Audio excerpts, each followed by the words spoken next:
получихме пратка. Bellbox са ми изпратили тяхната Limited Edition кутия за март месец. Нямам търпение да видя какво има вътре. Така, ето го Bellbox-а. Това е абонаментна кутия, която е пълна с грим и с козметика. Това е кутията за март месец, само че е Limited Edition. Да започнем може би с грима. Имаме на NL Beauty молив за устни. Аз направо ще си го пробвам.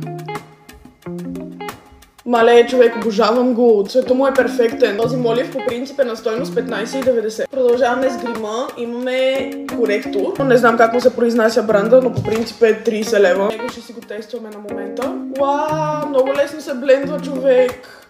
На живо изглежда много добре. И на камера изглежда много добре.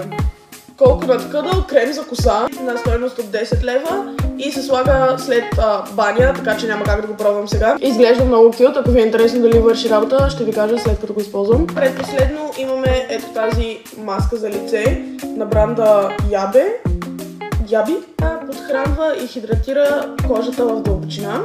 Оригиналната стойност е 40 лева. И последно имаме ето тази маска за очи на NL Beauty. Оригиналната стойност е 6,90. Хиалуроник асид, алоe вера, колаген и листенца от роза. Това беше всичко, което ми изпратиха от Bellbox. Ако искате да получавате и вие такива диви штури кутийки всеки месец, може да се абонирате на bellbox.bg. В Instagram също са bellbox.bg. Може да им пишете и там. Това беше. Thanks for watching. Bye!